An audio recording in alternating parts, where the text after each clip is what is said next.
তুমি আজকে গরুটা বেচেতে চলে গেলে,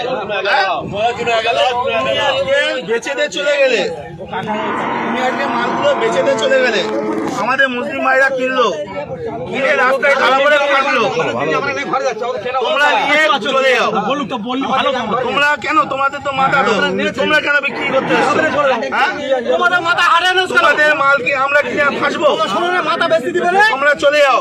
ভালো কথাই বলছি, হাট এখন বন্ধ হয়, তোমরা চলে যাও। কেউ একটা ভালো কথা বলো, এনাদের কেউ একটা কিন্তু কোনো কথা বলবে না। উপরে বলুক, উপরে বলতে পারো, করে খাই, আমরাও করে খাই।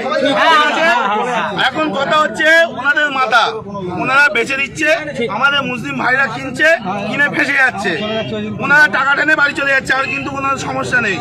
সুতরাং কেউ একটা এদের কোনো কথা বলবে না, এনারাও করে খায়। কিন্তু তোমরা মানে কাকা নিয়ে বাড়ি চলে যাও।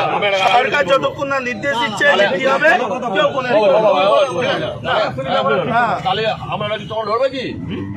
আমাদের সাথে রাখতে হবে।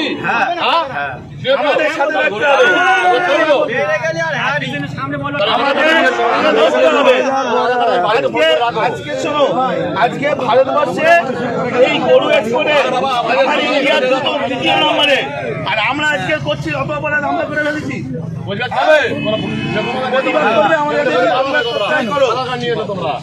আমাদের সাথে প্রতিবাদ করলে থাকো, না হলে থেকো না।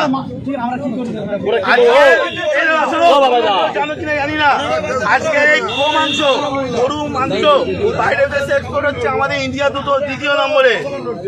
আর আজকে আমরা অপরাধ করে ফেলেছি, এর জবাব কেউ দিতে পারবে? সুতরাং টাকা নাম বলো, সঞ্জয়